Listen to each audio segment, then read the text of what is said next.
Drama के start में हम व्हाइट रेजिडेंस को देखते हैं जहां पर एलियन को बहुत ज्यादा दर्द हो रहा था क्योंकि डिलीवरी का टाइम था। वहां पर वो एक बेबी गर्ल को जन्म देती हैं, लेकिन जैसे ही सारे दास दासियां देखते हैं ना, कहते हैं अरे ये तो मॉन्स्टर है, ये तो घोस्ट चाइल्ड है, ये बहुत ही बड़ा संकेत है कि यहाँ पर संकट आने वाला है। यहाँ पर एलियन कहती है कि प्लीज एक बार बस मेरी बेबी को दिखा दो मुझे। कहती है दासी आप बेबी को नहीं देख सकती हैं, ये बहुत ही डरावनी है, इसको देखोगे तो आप डर जाओगे, इसे जल्द से जल्द मार देना चाहिए। लेकिन इलेन अपनी बच्ची को देखने के लिए तड़प रही थी। तभी बेबी बोलती है कि नॉनसेंस, पता है मैं कौन हूँ? मैं इम्प्रेस ऑफ ग्रीनफील्ड हूँ, नाइन टेल्ड फॉक्स, और इस पूरी दुनिया की मोस्ट ऑनरेबल स्पिरिट एनिमल हूँ। तुम लोगों ने मुझे क्या समझ रखा है? यहाँ पर इलेन को आवाज सुनाई पड़ती है तो कहती ये क्या हो रहा है। कहती चार्ल्स प्लीज मेरी बेबी को मुझे दिखा दो। बच्ची कह रही होती बार बार इलेन, चार्ल्स, ओ माय गॉड मैं यहाँ पर कैसे आ गई, ये सब क्या हो रहा है। पता चलता है कि वो एक नॉवेल पढ़ रही थी और नॉवेल के जरिए वो रियलिटी में आ गई है। अब यहाँ पर कहती है नहीं ऐसा नहीं हो सकता है। याद करती है कि जो इलेन होती है उसको जहर धीरे धीरे देकर बहुत कमजोर कर दिया गया था चार्ल्स की गर्लफ्रेंड रीने द्वारा। कहती है तुमने मेरे साथ ऐसा क्यों किया? मैंने तो तुम्हारी फैमिली का सब कुछ किया, डाउरी में इतनी चीजें लेकर आई, तुम्हें इतने आगे बढ़ाए, लेकिन तुमने आज मुझे यहाँ पर पहुंचा दिया। रीने लार्स जो चार्ल्स वाइट की कजन होती है कहती है कि देखो सब कुछ ना मेरे कहने पर हुआ। कहती है क्या कहने का मतलब है तुम्हारा? कहती है तुम्हें पता है जो तुम्हारा बेटा नील है ना, वो हम दोनों का बच्चा है, तुम्हारा है ही नहीं। तो पूरे 18 साल जिस बच्चे को अपना समझकर तुमने पाला ना, वो असल में मेरा बच्चा है। अब तो वो टॉप स्कॉलर बन चुका है। कहती है ये सब झूठ है, ये सब झूठ है। कहती है झूठ नहीं है, सच है। और तुम्हारी बेटी, उसको तो हमने जानबूझकर मॉन्स्टर घोषित कर दिया था, उसे जान से मार दिया था। पुअर बेबी, और पुअर तुम भी। मन में इलेन सोचती है कि आज मैं इस दुनिया से जा रही हूँ, लेकिन अगर मुझे मौका मिला ना तो मैं तुमसे बदला जरूर लूंगी।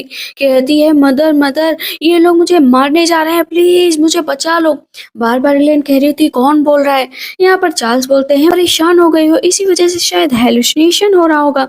बट यहाँ पर कोई भी नहीं बोल रहा है। कहती है मेरी बेबी को देखना है, मुझे मुझे देखने दो। लेकिन चार्ल्स जबरदस्ती उस बेबी को लेकर जा रहे होते हैं तो कहती है मदर हेल्प हेल्प, ये खुद एक मॉन्स्टर है और मुझे लेकर जा रहा है। कहती है चार्ल्स रुक जाओ, मेरी बेटी को बस मुझे एक बार दिखा दो, मुझे उसे देखना है। कहते हैं मत देखो, ये बहुत ही बेकार लग रही है। यहाँ पर बेबी बोलती है कि हाँ मेरे बैड मॉन्स्टर फादर मुझे माँ को देखने नहीं दे रहे हैं, मुझे पता है मेरे बैड फादर यही चाहते हैं। कहती है कि मुझे मेरी बेटी वापस कर दो। जैसे ही वो चेहरे पर निशान होता है उसे छूकर देखती है ना, तो वहां पर क्योंकि बेबी ने बोला था कि मेरे चेहरे पर जानबूझकर कलर लगा दिया गया है ताकि मुझे मॉन्स्टर घोषित कर दिया जाए, वो छूती है तो कहती है सच में तुम लोगों ने मेरे साथ ये किया है। बट उसे याद आता है कि मॉन्क ने कहा था कि उसके घर में एक गॉडेस जन्म लेगी और आज वही हुआ है, वो तुम्हें सारी डिफिकल्टीज से बचाएगी, तो उस बेबी का ध्यान रखना। ये स्टूपिड थिंग किसने की है? वहां पर दासी बोलती है कि मुझे माफ कर दी। चार्ल्स वहां पर जानबूझकर नाटक करते हैं कि तुम लोगों की इतनी हिम्मत की मेरी बेटी को मारने की कोशिश कर रहे थे। कहती ओ बैड बॉय, तुम ना मुझे खुद मारने का प्लान कर रहे थे, तुम्ही ने इस तरह षड्यंत्र रचा और यहाँ पर अब गेम खेल रहे हो। यहाँ पर एलेन कहती है कि चार्ल्स से सब लोग बिना मर्जी के यहाँ पर कैसे आ सकते हैं। कहते हैं नहीं तुम ज्यादा मत सोचो, मैं इन लोगों को सबको सजा दूंगा। कहती है ठीक है जाओ यहाँ से। वो उस दासी को लेकर चला जाता है। बेबी बोलती है कि मदर ये जितनी भी दास दासियां हैं यहाँ पर किसी पे भी भरोसा मत करना, सिर्फ अपनी खास दासी को छोड़कर। कहती है वाह मेरी मदर तो कितनी प्यारी है, कितनी ब्यूटीफुल है, आप मुझे क्या नाम देंगी? कहती मैं तुम्हें नाम दूंगी फ्लोरा माय स्वीट हार्ट। कहती हाँ फ्लोरा तो बहुत अच्छा नाम है मदर, बिल्कुल आपके जैसे सुंदर होंगी मैं। दासी बोलती है कि मैं नैनी को लेकर आती हूँ। कहती है कि नहीं मदर प्लीज किसी भी नैनी को यहाँ पर मत बुलाओ, सबके सब धोखेबाज हैं। फ्लोरा बताती है कि मदर पता है रीने लार्स जो है वो फादर की गर्लफ्रेंड है और फादर के साथ सालों से रह रही है। कहती है कि लेकिन वो तो जब पहली बार रीने लार्स घर आई थी तो चार्ल्स वाइट ने बताया था कि इसके मदर और फादर की डेथ हो गई है, इसका कोई भी नहीं है, इसी वजह से आज से तुम्हारे पास रहेगी। कहती है ठीक है मैं इसके साथ अच्छे से रहूंगी। कहती है एम्बर यहाँ पर आओ और जाकर पता करो सर के बारे में, वो कहाँ जाते हैं कहाँ आते हैं, और मुझे कोई नैनी नहीं चाहिए। वैसे मैं अपनी बेबी को क्या फीड करूँ, मुझे मेरे पास तो मिल्क भी नहीं आ रहा है। कहती है मदर काऊ मिल्क ठीक रहेगा। एम्बर आकर बताती है कि सच बात है कि आपके हस्बैंड पहले तो एकदम ठीक ठाक नजर आ रहे थे, लेकिन थोड़ी ही देर में ज्यादा नजर रखने पर पता चला कि वो एम्बर के रूम में ही रहते हैं, दोनों लोग इंटीमेट भी हुए हैं। चार्ल्स वाइट हैं, उन्होंने रीने लार्स को किस भी किया है। कहती है मतलब मेरी बेटी सही बोल रही थी, मेरे हस्बैंड ने मुझे चीट किया है। तभी फ्लोरा बोलती है कि मदर आपको तो ये भी नहीं पता है ना है कि फादर का कनेक्शन ड्यूक लैन से है, जो कि एक रिबेलियन आगे चलकर होंगे, वो हम लोगों को खतरा पहुंचाएंगे, हमारी पूरी फैमिली को खतरा पहुंचाएंगे। एम्बर कहती है क्या हुआ मैम, बताइए ना। कहती है कि कोई बात नहीं, जाकर और भी नजर रखो रखो। और क्या नील स्कूल से वापस आ गया? कहते हैं हाँ वो आ गया है। अभी हम देखते हैं कि वो बैठी होती है, तभी वहां पर नील आ जाता है। कहता है मदर मैं अपनी सिस्टर से मिलने आया हूँ। फ्लोरा माय स्वीट हार्ट, देखो तुम्हारा ब्रदर आया है। वहां पर कहती है मदर ये बहुत ही बेकार है, ये फेक ब्रदर है, मेरा फेक ब्रदर पोषण करके बड़ा किया, ये तो अपनी बहन को ही मारना चाहता है। नील कहता है कि तुम बहुत रो रही हो, मैं तुम्हें मार डालूंगा, चांद से मार डालूंगा आज यहीं पर। कहती है मदर देखो ये मेरा गला दबा रहा है। कहती है कि जाओ यहाँ से। देखो ना फ्लोरा कितनी डर गई है। नील कहता है मदर मैं तो बस खेलना चाहता था, कल आऊं? कहती है नहीं कल आने की कोई जरूरत नहीं। कहता है ठीक है मदर परसों आता हूँ। फ्लोरा कहती है कभी भी आने की जरूरत नहीं है दुष्ट ब्रदर, जाओ यहाँ से, मुझे तुम जैसा ब्रदर चाहिए ही नहीं। कहती है जाओ पढ़ाई करो, वही तुम्हारे लिए ज्यादा जरूरी है। अब फ्लोरा कहती है मदर आपने बिल्कुल अच्छा किया। एम्बर आकर बताती है कि चार्ल्स आ चुके हैं। चार्ल्स कहते हैं मुझे मेरी डॉटर को देखने दो, मैं भी तो देखूं कि आखिर वो कैसी लग रही है, तुमने उसका नाम क्या रखा? कहती है ओह बैड फादर, मेरा नाम तुम बिल्कुल भी नहीं रखोगे, मेरा नाम तो रख चुका है फ्लोरा, बहुत ही अच्छा नाम है, मैं स्वीट हार्ट हूँ अपनी मदर की, मुझे तुमसे कोई नाम नहीं चाहिए। सेम हम देखते हैं कि एलन भी बोलती है कि मैंने नाम रख दिया है फ्लोरा। कहती है जाइए आप आराम कर लीजिए। लेकिन उससे पहले ही चार्ल्स वाइट उसे कहते हैं मेडिसिन पी लो, बहुत कमजोरी आ गई है तुम्हारे अंदर। कहती है मदर इस मेडिसिन को मत पीना, इसमें पॉइजन है। तुरंत ही एलन वो मेडिसिन नीचे गिरा देती है, तो चार्ल्स चिल्लाने लगते हैं कि इस मेडिसिन को तुमने जमीन पर क्यों गिराया? कहती है कुछ नहीं, कमजोरी की वजह से मेरा हाथ हिल रहा था। एम्बर को इशारा करती है कि जाकर पता करो कि इस मेडिसिन में क्या था। यहाँ पर चार्ल्स कहते हैं कि चिंता करने की कोई जरूरत नहीं है, मैं जो है कल फिजिशियन को भेज दूंगा, वो तुमको चेक कर लेंगे और प्रॉपर मेडिसिन देंगे, तब तक तुम ये अपने पास तालसीमान रख लो। कहती ओ माय फादर तुम कितने बड़े झूठे हो, यहाँ पर बस मेरी मॉम को बेवकूफ बना रहे हो ताकि मेरी मॉम इसको मेरे पास रखे, धीरे धीरे पॉइजन मेरे अंदर चला जाए। कहती ये सब छोड़ो, तुमने फ्लोरा के लिए जो एक चेहरे पेंडेंट बनवाया था वो क्यों नहीं दे देते फ्लोरा को? कहते नहीं वो नील के बर्थडे के लिए मैंने सोचा है। ये क्यों? फ्लोरा पहले आई है और अभी तक तुमने उसे कोई गिफ्ट नहीं दिया है, तो तुम्हें उसे देना चाहिए। कहते हैं कि ठीक है दे दूंगा। यहाँ पर चार्ल्स का देने का मन नहीं होता है, लेकिन देना ही पड़ता है। इतनी देर में एम्बर आती है और बताती है कि वो मेडिसिन सच में बहुत ही खतरनाक है, मैंने उसको टेस्ट करवाया तो पता चला कि धीरे धीरे वो मेडिसिन बॉडी को खत्म कर देती है, इससे डायरिया हो जाता है। डायरिया के बाद जो है पूरी बॉडी अकड़ने लगती है और नाइटमेयर्स आने लगते हैं, यहाँ तक कि सांस लेने में दिक्कत होती है और धीरे धीरे जान चली जाती है। कहती ओ माय गुड हस्बैंड, तुमने तो मेरे साथ अच्छा नाटक किया, मैंने तुमसे शादी की अपनी फैमिली से लड़कर, अपनी फैमिली से भागकर, लेकिन आज मुझे ये दिन देखना पड़ रहा है। ये एम्बर कहती है कि मिस आपको चिंता करने की जरूरत नहीं है, उस पॉइजनस स्नेक से आपको दूर रहना चाहिए। कहती है एम्बर मैं अभी बस तुम पर यकीन कर सकती हूँ। एम्बर कहती है मिस मैं आपके बचपन की दोस्त हूँ, अभी भी धोखा नहीं दूंगी। कहती है ठीक है, तो अपने हस्बैंड के मिस्ट्रेस होने के नाते उसे पॉइजन का थोड़ा बहुत असर तो दिखाना ही पड़ेगा। यहाँ पर कहीं न कहीं अब एलन की आंखों में आंसू आ जाते हैं। कहती है मदर प्लीज रोइए मत, मैं अपने फादर को श्राप दे दूंगी, मेरे फादर का पिछवाड़ा टूट जाए। कहती है कि ऐसा मत बोलो, ऐसा नहीं बोलना चाहिए। कहती है मैं तो बोलूंगी, मेरी मदर को जो रुलाएगा ना उसे रोना पड़ेगा। इधर हम देखते हैं एलेन और रिने लार्स को जो साथ में अपना बढ़िया सा टाइम स्पेंड कर रहे होते हैं। कहती है मैंने तुम्हें कितना मिस किया। कहते हैं हाँ मैंने भी तुम्हें मिस किया। कहते हैं जब भी बाहर जाते हो मैं तुम्हारे बारे में दिन रात सोचा करती हूँ। ऐसे उसके साथ आगे रोमांटिक होने की कोशिश करते तो बेड ही टूट जाता है। एम्बर आकर बताती है कि ग्रेट न्यूज है, उसका कल रात बेड टूट गया है। सभी दास दासियां बता रहे थे कि रात में चार्ल्स वाइट गए थे मिलने के लिए, लेकिन बेड टूट गया है, उनके फेस पर चोट भी लग गई है। कहती है देखा मदर, मैंने तो पहले ही कहा था कि मैं उसे कर्ज दे दूंगी। नेक्स्ट डे हम देखते हैं कि एरिस जो कि एलेन के भाई होते हैं और पूरी मिलिट्री कमांडर भी होते हैं। कहते हैं क्या हुआ, तुम्हें इतनी चेहरे पर चोट कैसे लग गई? चार्ल्स कहते हैं कुछ नहीं, मैं आगे जाकर टकरा गया था और मुझे ध्यान ही नहीं था अंधेरे में। कहते हैं हाँ हाँ ठीक है, लेकिन सच में मुझे लगा था कि तुम एक अच्छे पर्सन हो, लेकिन इस तरह टकराते रहे तुम। कहते कोई बात नहीं, अपना ध्यान रखना। लेकिन उसके भाई को अच्छे से पता था चार्ल्स वाइट है ना बिल्कुल भी जो है यकीन के लायक नहीं है। कहते ठीक है मैं आगे से ध्यान रखूंगा कि कहीं भी ना टकराऊं। चार्ल्स वाइट सोचते हैं कि एक दिन ऐसा आएगा जब पूरी राजगद्दी मेरे हाथों में होगी और मैं तुम्हारा गला काट कर फेंक दूंगा। इधर हम चार्ल्स की मदर मिसेज वाइट को देखते हैं, जिन्हें सब कुछ पता चल जाता है कि रीने लार्स का चक्कर जो है उसके बेटे से ही चल रहा है। कहती तुम्हारे अंदर इतनी हिम्मत आई कैसे? वो तुम्हारा बेटा है नील, तुमने यहाँ पर इतने दिनों तक नाटक किया, मैं तुम्हें छोड़ूंगी नहीं। और एलेन को पता चला ना तो वो तुम्हें यहाँ से निकाल फेंकेगी, वो एक नोबल लेडी हो और तुम कुछ भी नहीं। कहते मुझे माफ कर दीजिए मदर, आप जो कहेंगे मैं करने के लिए तैयार हूँ। नील के लिए कम से कम मैंने इतने अच्छे बेटे को जन्म दिया है, लेकिन उसका जो बेटा पैदा हुआ था वो पैरों से लंगड़ा था। आखिर वो यहाँ पर आता तो आपकी बेइज्जती होती। कहती है फिर भी मैं तुम्हें माफ नहीं करूंगी, 6 घंटे लगातार नील डाउन होकर बैठी रहो। यहाँ पर इलेन चार्ल्स वाइट से कहती है कि मैंने सुना है रीने लार्स कल रात में किसी और आदमी के साथ थी, जिसकी वजह से बेड टूट गया। कहते कौन था मुझे बताओ। कहती है इंटीमेट हुई है उसके साथ। मैंने बहुत जांच पड़ताल की, तब जाकर पता चला पता नहीं कौन सा आदमी है जो बिना जान पहचान के व्हाइट मेंशन में घुस आया है, कोई जान पहचान वाला ही होगा। कहते ठीक है, इन र्यूमर्स को बंद करो, जो भी होगा मैं उसे पकड़ लूंगा और उसे सजा भी दूंगा। और जो मैं तुम्हें मेडिसिन दे रहा हूँ तुम पी रही हो या नहीं पी रही हो? कहती जी डियर हस्बैंड, मैं सब पी रही हूँ। कहते ठीक है। जैसे ही वहां से चार्ल्स जाते हैं तो इधर हम देखते हैं कि रीने बैठी हुई होती है और उसके कान में बताते हैं कि एलेन है उसने मेडिसिन पीने से मना कर दिया। कहते हैं इसकी इतनी हिम्मत कि ये मेडिसिन पीने से मना कर रही है, कोई बात नहीं, मैं इसे अपने हाथों से जा कर दूंगी।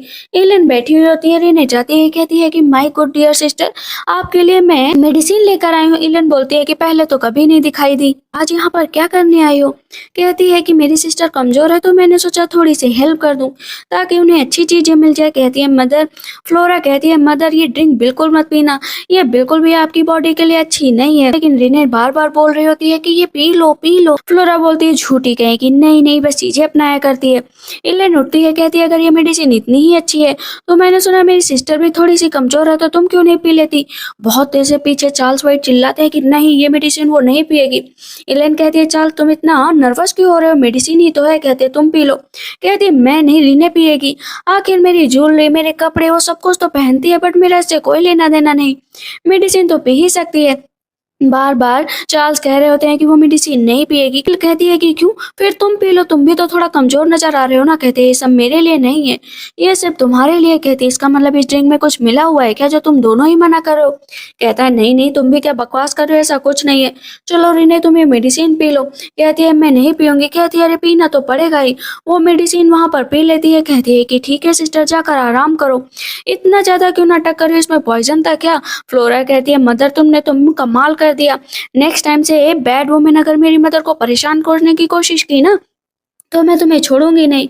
रीने बहुत ही ज्यादा वोमिटिंग कर रही होती है तो नील कहता है क्या हुआ तुम्हें?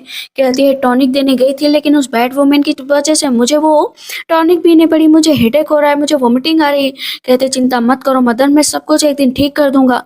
जिस दिन न मैं सब कुछ एक दिन ठीक कर दूंगा। उसने मेरे जेडे पेंडेंट उस फ्लोरा को दे दिया जो कल पैदा हुई है, अभी तक वो बोल भी नहीं पाती है लेकिन उस बच्चे का इतना ज्यादा रुतबा हो गया है।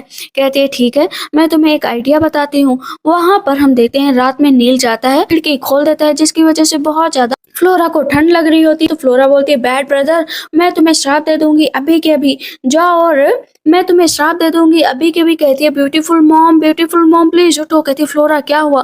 कहती है ओ थैंक गॉड आप जल्दी उठ गई, लेकिन मुझे फीवर हो गया है। कहती है एम्बर इसे फीवर हो गया है, जल्द से जल्द कोई टॉनिक तैयार करो।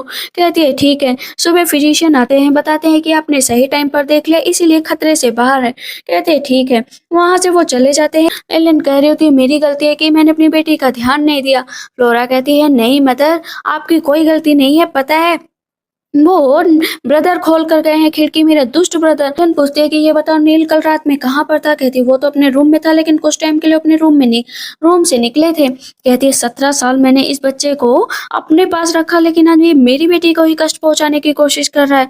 कहती है ओ मदर जल्द से जल्द चलो, वो मेरे भाई को परेशान कर रहा है, आपको अपने बेटे को बचाना ही पड़ेगा। कहती है ठीक है चलो। हम देखते हैं कि एलन के रियल बेटे को जो है मार रहा होता है, नीचे बैठा कर कहता है तुमने 2 दिन से कुछ नहीं खाया है, और घोड़े का खाना खा लो। जबरदस्ती उसको खाना खिला रहे होते हैं तो एलियन कहती क्या कर रहे हो, मैंने तुम्हें यही सिखाया। कहते अरे ये एक लंगड़ा लड़का है, आप इसके लिए मुझसे क्यों बोल रही हैं। कहती है लंगड़ा है तो क्या इसके अंदर जान नहीं है, तुम्हारी हिम्मत कैसे हुई सब करने की। उसकी तरफ बड़े ध्यान से एलियन देख रही होती है, कहती है कि ये सच में मेरा बेटा है। फ्लोरा बोल रही होती है कि ये नील बहुत ही बैड ब्रदर है, इसने मेरे भाई को इतना परेशान किया। एलियन कहती है कि तुम इतने बदमाश कैसे हो सकते हो, मन में सोचती मेरे बेटे की ये हालत की है ना, मैं भी तुम्हारी यही हालत करूंगी। वो आगे बढ़ती है और वहां पर तुरंत ही नील को नीचे गिरा देती है। कहती है कि तुम्हें जब मैं ऐसे देखती हूँ ना तो मेरे दिल में दर्द होने लगता है। मैं तुम्हें काइंड हार्टेड बनाना चाहती थी लेकिन तुम इतने दुष्ट हो गए हो, यहाँ पर ड्रामा क्रिएट कर रहे हो और इतना ज्यादा इस बच्चे को परेशान कर रहे हो। कहता है कि मदर आप मुझसे ऐसे बात नहीं कर सकती। मन में सोचता है कि चुड़ैल कहीं की, एक दिन जब तुम मुझसे सॉरी मांगोगी तो मैं तुम्हें सॉरी भी नहीं दूंगा और मैं तुम्हें खुद मारूंगा। तुम सबने मिलकर नील को इतना ही कष्ट नहीं दिया जितना इसको दे रहे थे, तुम सबको भी जेल में डलवा दूंगी। रेजिडेंस की मिस हूं, मैं तुम्हें गोद लेना चाहती हूँ। नील कहता है कि एक स्टेबल बॉय को आप गोद नहीं ले सकती। कहती है कि तुम मुझे बताओगे कि स्टेबल बॉय को गोद लेना है या नहीं लेना है। तुम चुपचाप नील डाउन होकर बैठ जाओ और उतने ही घंटे बैठे रहो जितना कहा जाए। कहता है कि मदर मैं आपको छोड़ूंगा नहीं। अपने बेटे का नाम वो विलीज रखती है। विलीज जाता है और कहता है कि आपने मेरी बहुत मदद की है, मैं आपका शुक्रिया अदा करता हूँ। कहती है नहीं बस मुझे मदर बोलो। फ्लोरा कहती है कि मेरा भाई तो कितना अच्छा है। यहाँ पर इलीश को भी अपनी बहन की आवाजें सुनाई दे रही थी। कहता है ये कौन बोल रहा है, लगता है मुझे अपनी बहन की आवाजें सुनाई दे रही है, क्योंकि उसके भाई के पैरों में दर्द था। फ्लोरा कहती है ब्रदर आपके पैर बचपन से ऐसे नहीं थे, उस पॉइजनस वुमेन ने आपके पैरों को खराब कर दिया है।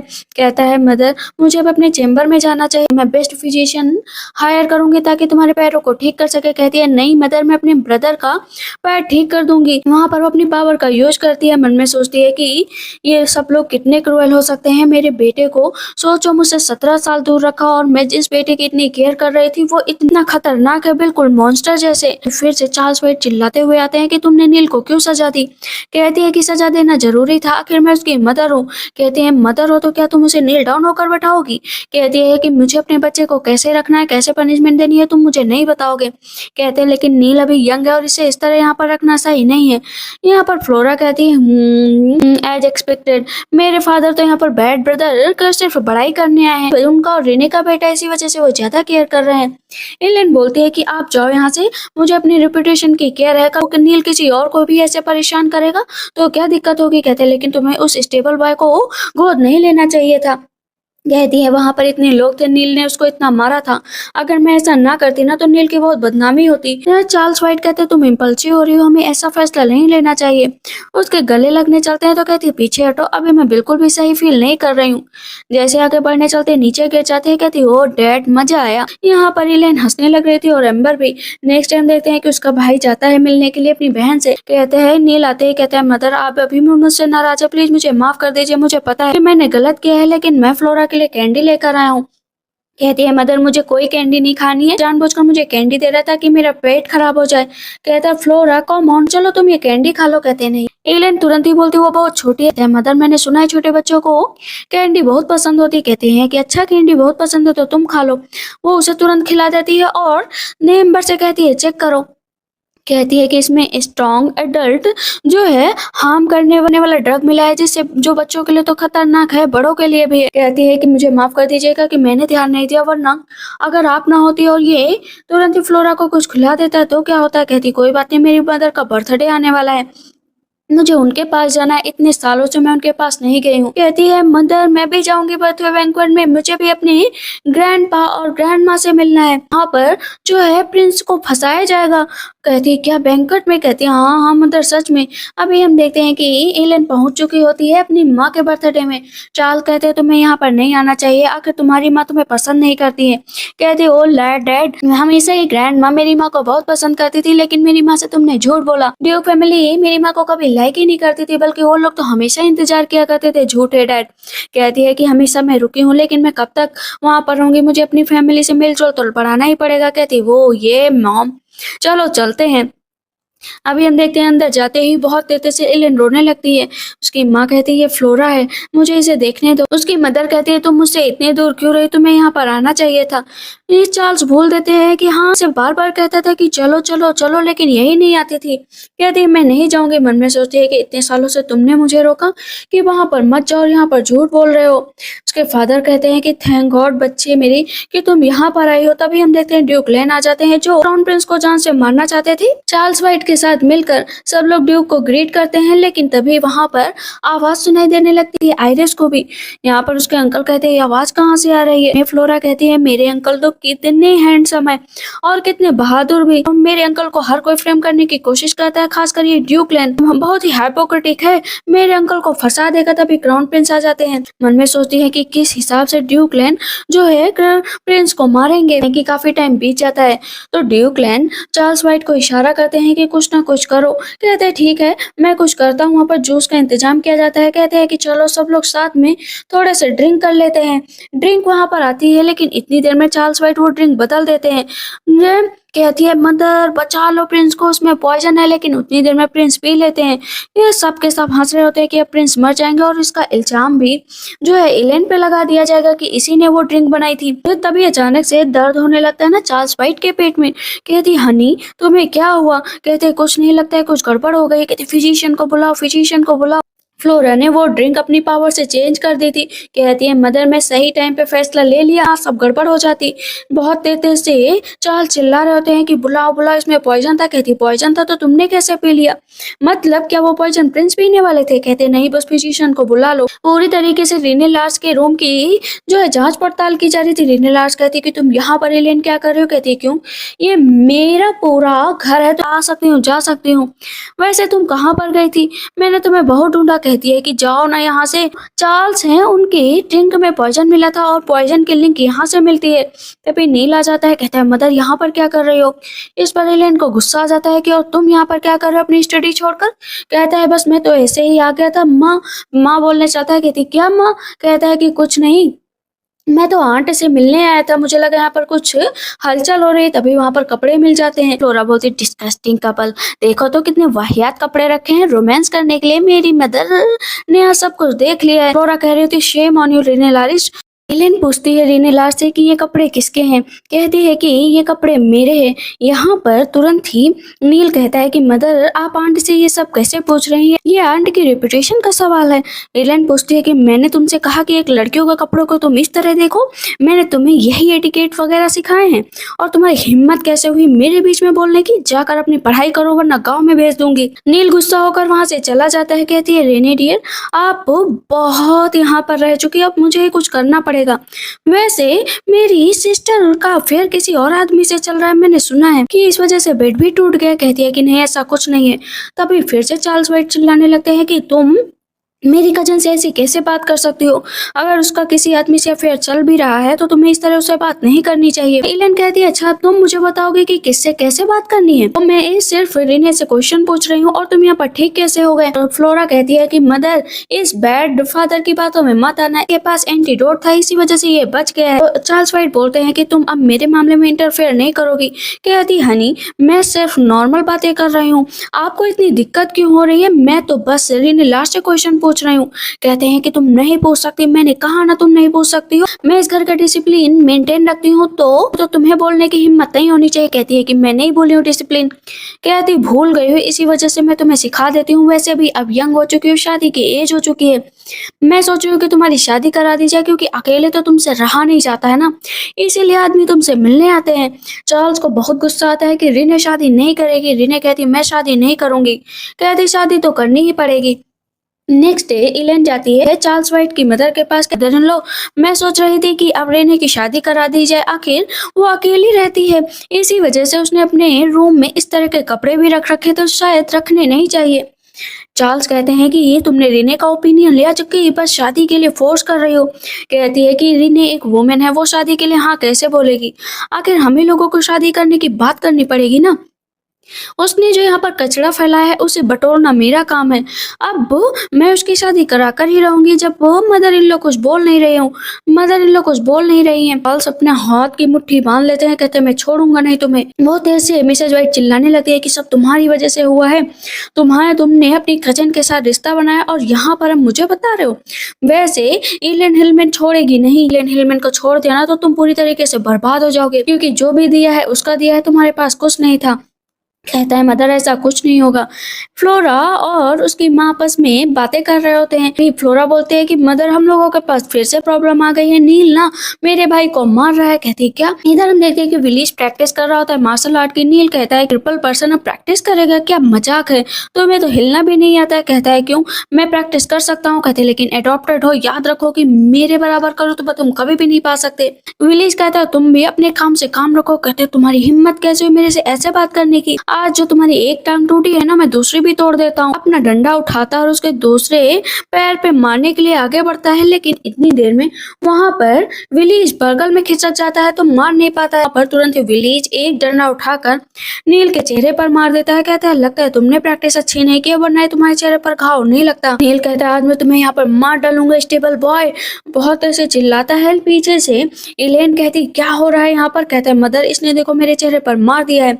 इलेन कहती है शुरुआत तुमने की होगी, अगर तुम इसे मारते नहीं तो ये पलट कर कभी भी तुम्हें नहीं मारता। मुझे पता है कि तुम्हारी ही गलती रही होगी। कहता है मदर आप मेरी ही हमेशा क्यों गलती निकालती रहती हैं, आप इसके फेवर क्यों करती हैं इतना ज्यादा? फ्लोरा कह रही होती है कि मदर आप बहुत अच्छा काम कर रही हैं, आपको ऐसे ही काम करना है, हमें सिर्फ अपने भाई की चिंता करनी चाहिए, इसकी चिंता नहीं करनी चाहिए। नील कहता है एडॉप्टेड सन की आप कुछ ज्यादा ही केयर कर रही है और ये मैं बिल्कुल भी बर्दाश्त नहीं करूंगा।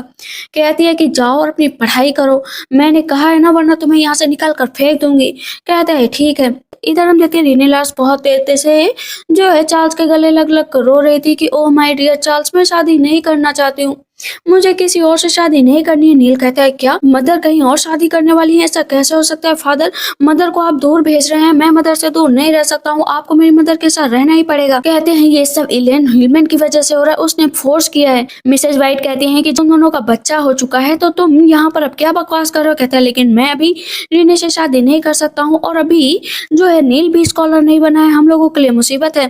कहता है कि ग्रैंड मदर जब मैं स्कॉलर बन जाऊंगा ना तो मैं अपनी मदर को बहुत अच्छा रुतबा दूंगा, इस घर की लीगल वाइफ का हक दूंगा, लेकिन अभी मैं नहीं चाहता हूँ कि मेरी मदर मुझसे दूर जाए। तभी इलेन आ जाती, कहती क्या बातें हो रही हैं, मैं भी तो जरा सुनूं। चार्ल्स बोलते हैं कि रीने शादी नहीं करनी चाहती है और तुमने पूरे महल में पूरी सिटी में क्या अफवाह फैला रखी है कि रीने की शादी होने वाली है, एक अच्छा लड़का मिल जाए। कहती है ओ डियर देखो अब रीने शादी करने वाली है, खूबसूरत भी है, तो जब एक को पता चलता है, दो को पता चलता है तो पूरी सिटी में ये बात फैल गई और इसे एक अच्छा लड़का मिलेगा। कहते हैं तुम इसको बदनाम कर रहे हो और कुछ नहीं। कहती है कि नहीं मैंने तो पूरी बात भी नहीं बताई कि ये दूसरे लड़कों के साथ रहती है, मैंने तो बस इतना ही बताया कि इसे शादी करनी है ताकि अच्छा लड़का मिल सके। लेकिन आपको इतनी क्यों टेंशन हो रही है, आप शादी करना चाहते हैं क्या रीने से? कहते हैं क्या बकवास कर रही हो? कहती है कि नहीं अकॉर्डिंग टू लॉ भले ही वो आपकी कजन है लेकिन ना आप उससे शादी कर सकते हैं। कहते हैं तुम इतनी बकवास कैसे बातें कर सकते हो, रिडिकुलस कहीं की, मैं भला रीने से शादी कैसे कर सकता हूँ, वो मेरी कजन है। फ्लोरा कहती है मेरे फादर तो सच में इतने गिरे हुए इंसान है ना कि इनको उठाओगे तब भी ये गिर ही जाएंगे।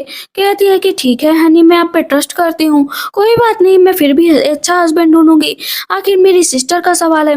वहां से वो चली जाती है। कहती है कि नहीं चार्ल्स मैं शादी नहीं करना चाहती, आखिर मैं नील की मदर हूँ, मेरे साथ आपने इतने साल बिताए और अब मैं किसी और से शादी कैसे कर सकूं। कहते हैं मैं तुम्हारे लिए एक अच्छा पर्सन ढूंढूंगा ताकि तुम अच्छे से रह सको और जैसे ही मौका मिलेगा मैं इस एलियन को डाइवोर्स देकर तुम्हें वापस ले आऊंगा। कहती है नहीं नहीं मैं यहीं पर रहना चाहती हूँ, मुझे आपके पास ही रहना है, मुझे कहीं नहीं जाना है। चार्ल्स कहते हैं मेरे ऊपर यकीन रखो, मैं तुम्हारी शादी जनरल से कराऊंगा। मन में सोचती है जनरल की वाइफ बनना भी ना तो खुश नसीबी है, उस एलियन ने मेरे लिए अच्छा ही हस्बैंड ढूंढा है। वैसे मेरी बस अभी प्रेगनेंसी शुरू हुई है, मतलब 1 मंथ भी कंप्लीट नहीं हुआ है, मेरी शादी हो जाएगी तो मैं बोल दूंगी कि ये जनरल का बेटा है, मतलब एक यहाँ एक वहाँ, यहाँ से छूटूंगी तो कम से कम वहां पर तो रह ही पाऊंगी।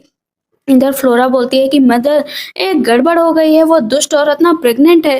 कहती है कि अच्छा प्रेग्नेंट है, चलो मेरे पास अच्छा मौका है। वहां पर वो एम्बर को बुलाती है, कहती है कि एक अच्छा सा फैसला लो। ये बोलती है कि ठीक है मैं शादी करने के लिए तैयार हूँ, लेकिन नील को अपने पास रखना। वैसे भी इलेन आजकल नील के साथ अच्छा व्यवहार नहीं कर रही है। कहते हैं तुम ध्यान रखो। शादी का टाइम आ जाता है, रेड ड्रेस में वो जाने वाली होती है, लेकिन देखती वहां पर कोई भी नहीं है। कहती है मुझे कोई लेने क्यों नहीं आया। इलेन बोलती है कि डियर तुम्हें कोई कैसे लेने आएगा। कहती क्या मतलब। कहती एक्सक्यूज मी, तुम एक कंकोबाइन हो, को लेने कोई नहीं आता। कहती है कि कंकोबाइन, मैं कंकोबाइन कैसे बन सकती हूँ, मैं ये शादी नहीं करूंगी, तुमने कहा था कि मैं जनरल की लीगल वाइफ बनूंगी। इस पर इलेन हंसने लगती है कि लीगल वाइफ भला तुम कैसे बन सकती हो, उनकी लीगल वाइफ है। कंकोबाइन तो 20 होंगे, उसमें से एक तुम भी हो, शायद वो तुम्हें प्यार दे सके।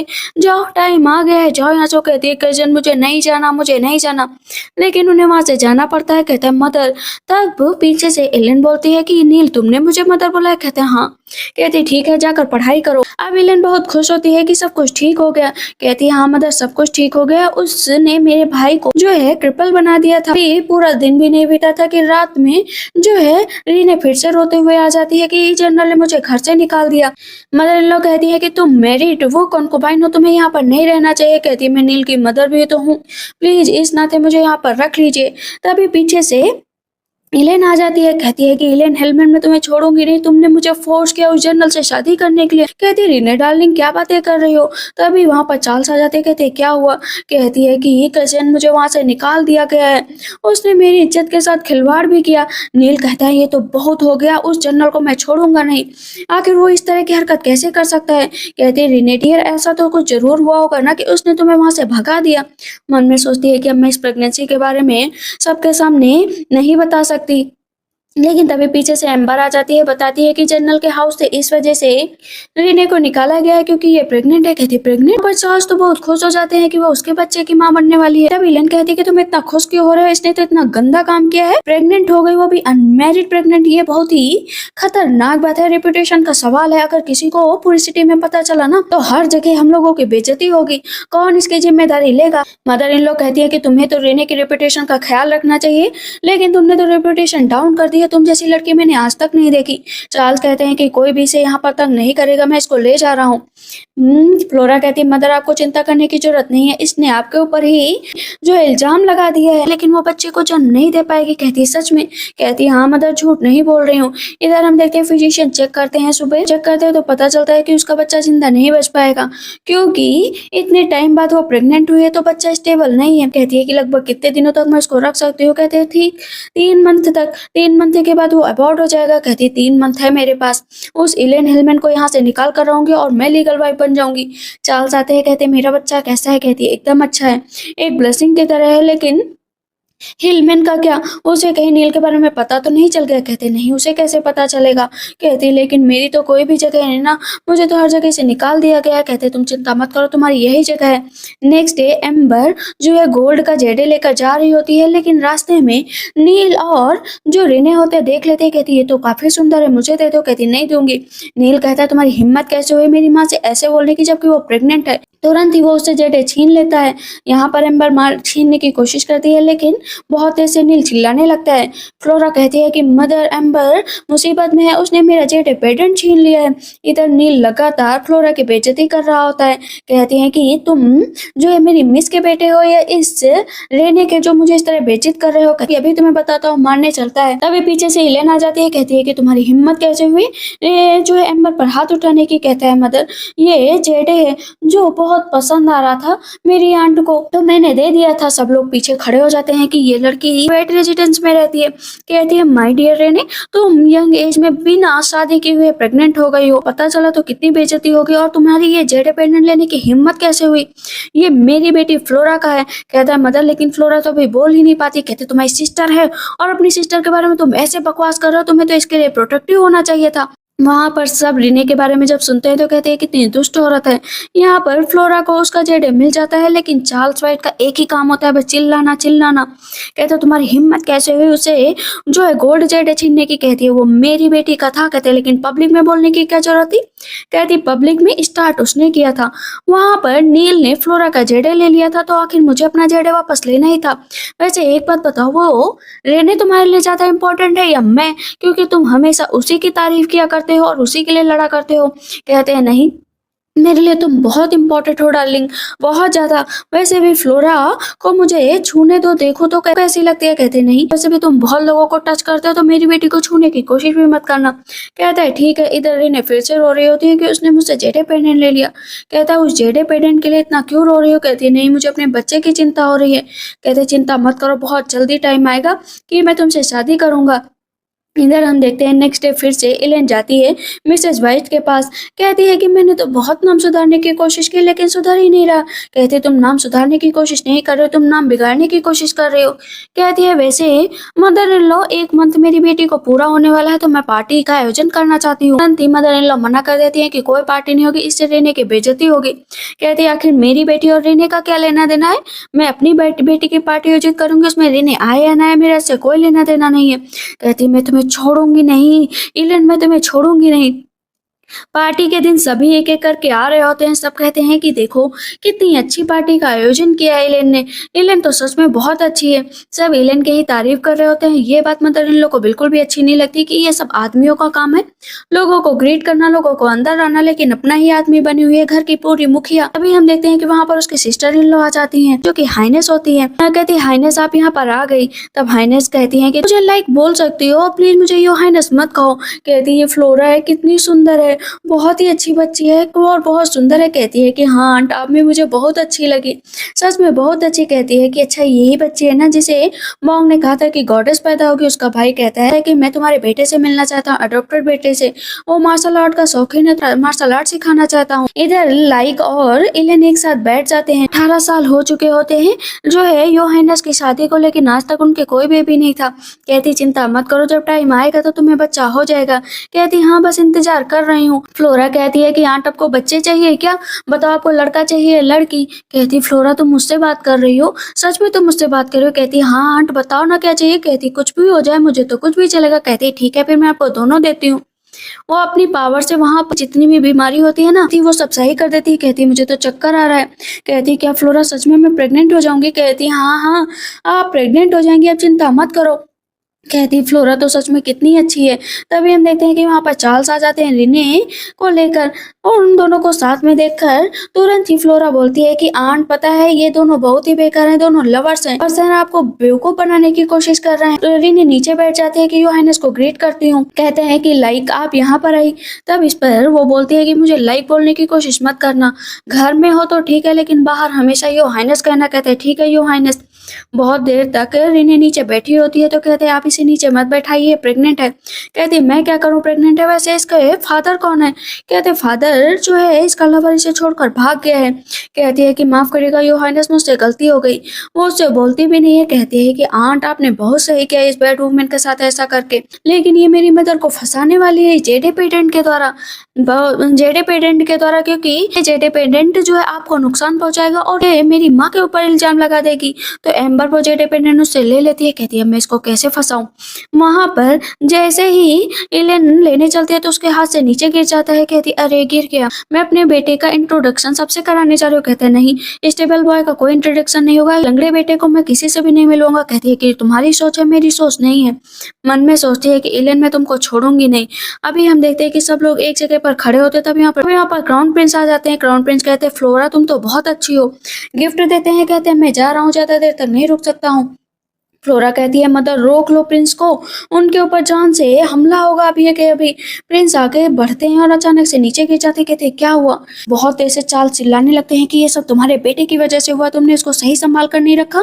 देखो क्राउन प्रिंस को चोट लग गई। क्राउन प्रिंस उठते कहते हैं कि चोट नहीं लगी है, विलीज ने मुझे बचाया है। ये गमला मेरे सर के ऊपर गिरने वाला था, लेकिन ये सारी चोट विलीज ने अपने ऊपर ले ली। ये किसका बेटा है, मैं इसे रिवॉर्ड दूंगा।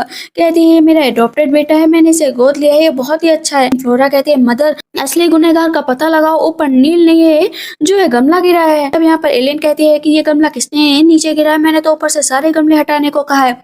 सैनिक को बुलाया जाता है तो बताता है कि नील ने कहा था। कहती नील को बुलाओ। नील तुमने ऐसा क्यों किया। कहती है मैं, तब नील कहता है मैंने जानबूझकर नहीं किया। क्राउन प्रिंस भी कहते हैं अरे जाने दो, कोई बात नहीं, शायद गलती से गिर गया होगा। फ्लोरा कहती है ऐसे ही चला जाएगा। कहती है नहीं, ये मेरा बेटा है और मैं सबके सामने एक मिसाल कायम करना चाहती हूँ कि आगे से ऐसी गलती ना करे। उसे जमीन पर बिठाया जाता है और चार्ल्स से कहा जाता है कि इसको मारो। चार्ल्स आखिर मैजेस्टी के सामने क्या ही कर सकते थे और बहुत ही ज्यादा उसको मारते हैं। योर हाइनेस कहती हैं बहुत अच्छा किया इसको मारकर, इसको सबक सिखाना जरूरी था। नील को बहुत ज्यादा दर्द हो रहा होता है। यहाँ पर क्राउन प्रिंस कहते हैं कि तुम्हारा एडॉप्टेड बेटा कितना समझदार और कितना अच्छा है और तुमने अपने रियल बेटे को क्या सिखाया है, इसको भी थोड़ी चीजें सिखाओ। सब वहां से छोड़कर चले जाते हैं। नील कहता है मुझे दर्द हो रहा है। कहते हैं तुमने गमला क्यों गिराया, इसी वजह से दर्द हो रहा है।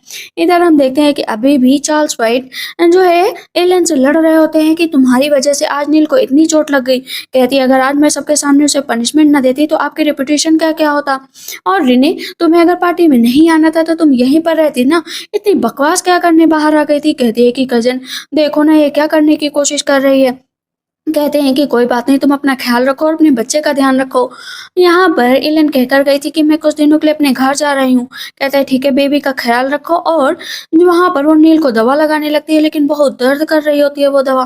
कहता है मदर इस दवा में जरूर कुछ गड़बड़ मिला है। फ्लोरा कहती है ब्रदर को बहुत दर्द हो रहा है। एम्बर कहती है कि आपने क्या मेडिसिन दी है। कहती है दर्द करेगा लेकिन ठीक हो जाएगा। इधर हम देखते हैं कि चार्ल्स फिर से लेने के साथ अपना टाइम स्पेंड करने का सोचते हैं लेकिन वो प्रेग्नेंट होती है तो मना कर देती है। कहती है अभी नहीं। इस पर चार्ल्स बहुत गुस्सा हो जाते हैं कि तुमने मेरा मूड खराब कर दिया है। इधर हम देखते हैं कि योहानस को बहुत ज्यादा उलझन हो रही होती है। कहती है ये एलन कहती है आप इतना घबरा क्यों रही हो। कहती है अगर आना था तो पहले बता देती, मैं तुम्हें लेने आ जाती। कहती कोई बात नहीं। योहानस कहती है कि मुझे चक्कर टाइप आ रहा है। कहते अरे फिजिशियन आए हैं ना, आपको भी चेक कर लेंगे। जैसे ही चेक करते कहते हैं कि आप प्रेग्नेंट है, वो भी ट्विंस। सब बहुत खुश हो जाते हैं कि इतने सालों बाद मुझे खुशखबरी मिली है सिर्फ इस फ्लोरा की वजह से। फ्लोरा मेरे लिए बहुत अच्छी है, मेरे लिए लकी है। इधर नील ना बढ़िया एंजॉय कर रहा होता है। कहता है कि मैं उस छोटे से चैम्बर में दिन रात पढ़ पढ़ कर ना एकदम बोर हो गया हूँ। कहती है कि मैं पक्का यकीन है ना कि तुम ये एग्जाम पास कर लोगे। कहता है हाँ मदर पास कर लूंगा। यूहानस सोचती है कि एलन को बता दे कि उसका हस्बैंड उसे चीट कर रहा है, लेकिन क्योंकि सब कुछ एलन को पहले से पता होता है तो कहती है कि तुम इतना बर्दाश्त कैसे कर रही हो। कहती 17 साल बर्दाश्त किया है, अब तो ये कोई बड़ी बात हो ही नहीं गई है। इधर हम देखते हैं कि इलेन जैसे ही वापस आती है तो चार्ल्स जाते हैं। सोचते हैं कि आज इलेन के साथ वक्त बिताऊंगा, लेकिन इलेन साफ मना कर देती है कि मैं भी बहुत कमजोर हूँ। कहती है फ्लोरा कहती है ठीक किया मदर। लेकिन इधर फ्लोरा बोलती है कि मदर विलीज ब्रदर संकट में है, वो दुष्ट लेडी मेरे भाई को फंसाना चाहती है असॉल्ट के चक्कर में। हम देखते हैं कि रीने क्या करती है, कहती है कि विलीज को यहाँ पर लेकर आओ। कैंडल बुझा देती है, खूब तेज से चिल्लाने लगती है कि कोई यहाँ पर आया था। पूरा ब्लड निकला हुआ होता है। मेरे साथ बहुत ही ज्यादा बदतमीजी की है, उसने मेरे साथ छेड़खानी करने की कोशिश की है। तभी पीछे से एलेन आ जाती, कहती क्या हुआ, जिसने भी ये किया है उसे कड़ी सजा मिलेगी, उसे जान से बख्शा भी नहीं जाएगा। तुरंत ही चार्ल्स कहते हैं बुला कर लाओ। और वहां पर किसी को पकड़ कर लाया जाता है। जैसे मुंह से कपड़ा हटाया जाता है तो पता चलता है कि वहां पर नील है। कहते हैं नील तुम्हारी हिम्मत कैसे हुई अपनी आंट के साथ ऐसा करने की। लेकिन पता चलता है कि एलेन जो है देर में पहुंचती अपने बेटे के पास, उससे पहले ही फ्लोरा ने जो है नील के ऊपर अपनी पावर का यूज किया था, इसी वजह से वो अपनी मदर के रूम में चला गया था। कहता नहीं मदर मैंने ऐसा कुछ नहीं किया, सच में नहीं किया, मैं पता नहीं यहाँ पर कैसे आ गया। चार्ल्स बहुत ऐसे थप्पड़ मार देते हैं। कहती है नील तुम ऐसा भी कर सकते हो, मैंने नहीं सोचा था। कहती है नील ने ऐसा नहीं किया है, वो ऐसा कभी नहीं कर सकता। नील ने तुम्हारे साथ दुर्व्यवहार भले ही ना किया हो, लेकिन तुम्हारा बच्चा तो इसी की वजह से गिरा है ना, यही उसका जिम्मेदार है। कहती है कि चार्ल्स इसे मत मारो, मैं आपके सामने हाथ जोड़ते हो, प्लीज इसे मत मारो। ये बताओ कि आखिर तुम इल्जाम क्यों लगा रही थी उस प्लीज के ऊपर।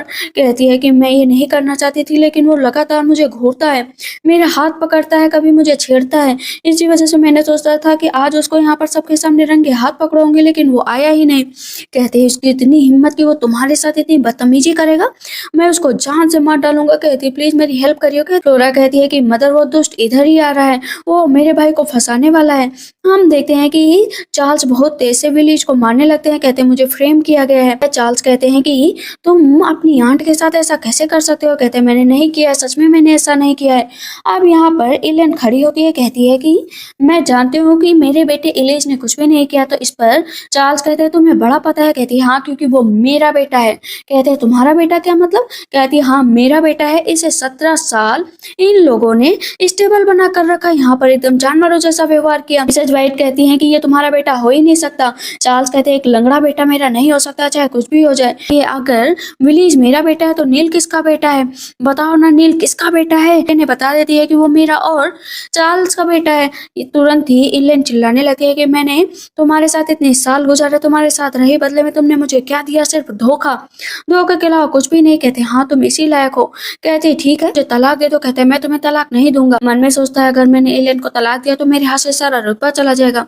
नाटक करने लगता है कि मैं तुम्हें नहीं छोड़ सकता हूँ, मैं तुमसे प्यार करता हूँ, मैं कभी भी कंकुबाइन भी नहीं लाऊंगा। पीछे से रीने कह रही होती कि प्लीज मुझे मत छोड़ो, मुझे मत अकेला करो। कहते जाओ यहाँ से, अभी के अभी जाओ यहाँ से। जैसे सैनिक आ जाते हैं, पता चलता है कि प्रिंस की हालत बहुत खराब हो गई है। वहां पर फ्लोरा और एलियन को महल में बुलाया गया है। कहते किस लिए बुलाया गया है। इधर हम देखते हैं कि ड्यूकलेन और चार्ल्स ने भी प्लान किया था कि मैजेस्टी के ऊपर हमला करेंगे और जान से मार देंगे, पूरी राजगद्दी अपने हाथों में ले लेंगे। मैजेस्टी इधर इंतजार कर रहे होते हैं कि फ्लोरा आए, क्योंकि योहानस ने बताया था कि फ्लोरा गॉडेस है। जैसे ही जाती है तो मैजेस्टी कहते हैं कि क्या तुम मेरे बेटे को सही कर सकती हो। कहती मैं नहीं, फ्लोरस भले ही सही कर दे। तभी हम देखते हैं कि पीछे से उसका भाई भी आ जाता है। कहता है कि गड़बड़ हो गई है, ड्यूकलेन ने जो है रिबेलियन बनने की कोशिश की है। कहता है हाँ मुझे इसमें कोई सरप्राइज नहीं हुआ, लेकिन मेरे पास उसके लिए कोई भी सबूत नहीं है। बिना सबूत के मैं उसे कैसे पकड़ लूँ। कहती है कि सबूत मिल जाएगा, पहले हमें कोई और प्लान करना पड़ेगा। वहां पर जैसे फ्लोरा अपने बेबी को लेकर प्रिंस के पास जाती है तो प्रिंस ठीक हो जाते हैं। कहते हैं मुझे कोई आइडिया बताओ। तो रीने कह रही होती है कि अभी तक के लिए नाई क्यों नहीं। कहते हैं नील कहता है वो बदतमीज औरत यहाँ ना है तभी ठीक है, हमेशा के लिए वहीं पर रह जाए। हम देखते हैं रीने अपने बेटे को पास कराने के लिए कोई भी लिमिट क्रॉस कर सकती थी। इसी वजह से जितना भी पैसा चार्ल्स वाइट का होता है सबका सब इकट्ठा करती है और घूसखोरों को दे देती है कि उसके बेटे को पास करो। इंग्लैंड ने मैजेस्टी को रास्ता बता दिया था कि वो आप मेरे भाई को परेशान करिए, जेल में बंद करिए, इस बात से वो लोग खुश हो जाएंगे। कहते हैं ठीक है तुम जैसा कहोगे वैसा ही करेंगे। जैसे एलेन वापस आती है ना तो चार्ल्स को पता चल चुका होता है कि उसके भाई और उसके फैमिली को जेल में बंद कर दिया गया है। कहता है अब तो इसे डाइवोर्स देने का टाइम आ गया है। ये कहती है तुम इतने हार्टलेस हो सच में कि मेरी फैमिली के जेल में जाते ही सुनकर तुम मुझे तलाक देने पर आ गए। जो विलीज है और जो फ्लोरा है वो अपनी माँ के साथ ही रहेंगे। चार्ल्स सोचते हैं कि उन दोनों बच्चों में कोई अच्छी बात तो है नहीं, और लंगड़े बेटे को लेकर क्या करेंगे, छोटी सी बच्चे से उन्हें कुछ चाहिए नहीं। तो अपना अंगूठा लगाते हैं, तलाक हो जाता है। कहती है अब मैं इस घर से अपना दहेज वापस ले जाऊंगी। पूरा का पूरा दहेज लेकर जितना सामान होता है, कुर्सी मेज इवन हाथ में छड़ी लिए होती है ना वो भी लेकर चली जाती है। तब इस पर चार्ल्स कहते हैं तुम्हें क्या लगता है मैं तुम्हारे बिना जी नहीं पाऊंगा, तुम्हारे बिना जी लूंगा, मेरे पास बहुत पैसे हैं, रहने जाकर पैसे लाओ। मैंने ना पैसे दे दिए जो अपने बेटे को पास कराने के लिए। कहते हैं लेकिन ऐसा कैसे कर सकती हो। कहती है कि जब बेटा जो स्कॉलर बन जाएगा तो पैसे की कमी तो वैसे भी नहीं रहेगी। पर पता चलता है कि नील स्कॉलर बन गया है, स्कॉलर बन गया, उसने कंपटीशन जीत लिया है, सब बहुत खुश होते हैं। फिर हम देखते हैं कि पैसों का एक भार सा जो है चार्ल्स वाइट पर आ गया था, क्योंकि उन्होंने बहुत कुछ खरीद लिया था। अब एक एक करके सब उसे पैसे मांगने के लिए भी आ जाते हैं। तभी पीछे से एलियन आ जाती है, कहती है क्यों भीख मांगने की कगार पर आ गए ना, लेकिन मुझे पता है कि तुम्हारी माँ की तबीयत बहुत खराब है, मरने वाली है। पता चलता है कि उसकी माँ की डेथ हो जाती है। वहां पर वो बहुत तेज से रो रहा होता है। तभी ड्यूकलेन आते हैं, कहते हैं इन बीच तुमने बहुत कुछ झेला है लेकिन अब टाइम आ गया है। कहते हैं ठीक है। तुरंत ही हम देखते हैं कि यहाँ पर फ्लोरा बताती है कि मदर और ड्यूकलेन आक्रमण करने जा रहा है, आपको मैजेस्टी के पास जाना पड़ेगा। चार्ल्स वाइट जाते हैं मैजेस्टी को मारने के लिए, लेकिन वहाँ पर तकिया रखा होता है। पीछे से मैजेस्टी आ जाते हैं, कहते हैं ये क्या आप लोग को पता था। हाँ फ्लोरा कहती है डैड पकड़े गए, डैड पकड़े गए, इनके साथ ऐसा ही होना चाहिए। वहां पर ड्यूकलेन को तो उसका भाई पहले ही मार देता है। चार्ल्स वाइट कहते हैं ये सब क्या है, और प्रिंस भी जिंदा है। कहते हैं हाँ हम सब जिंदा है। वैसे तुम्हें पकड़ने के लिए सिर्फ यहाँ पर एक चाल चली थी और तुम उसमें पकड़े गए। कहते हैं कि तुमने मेरे साथ बहुत बुरा किया है। कहते बुरा नहीं किया है, यही होना चाहिए था तुम्हारे साथ। और पता चलता है कि जो नील ने पेपर दिया था ना, असल में वो घूसखोरी के इल्जाम में दिया था। मीन्स नील को हमेशा के लिए जेल में डाल दिया जाता है। यहाँ पर अब उसका बेटा विलीज आता है, तो विलीज एकदम सही से चल रहा होता है। तो तुम्हारे पेट कैसे ठीक हो गए? कहते वो तो बहुत पहले ही ठीक हो गए थे, बस मैंने आपसे बताया नहीं था। यहाँ पर मैजेस्टी कहते हैं इसको भी जेल में डाल दो। वो उसके घर में पार्टी होती है, सबको बुलाया जाता है। सामने से चार्ल्स निकल रहे होते हैं और फ्लोरा और अपनी वाइफ को देखते हैं। उन्हें बहुत पछतावा हो रहा होता है कि उन्होंने तो अपना सब कुछ अच्छा गंवा दिया, अब उनके पास कोई भी नहीं बच। कहती है मदर फाइनली हम लोग जीत गए। और इसी के साथ इस ड्रामा की एंडिंग होती है। तो आप लोग को ड्रामा कैसा लगा मुझे कमेंट सेक्शन में जरूर बताइएगा। तब तक के लिए बाय बाय, टेक केयर।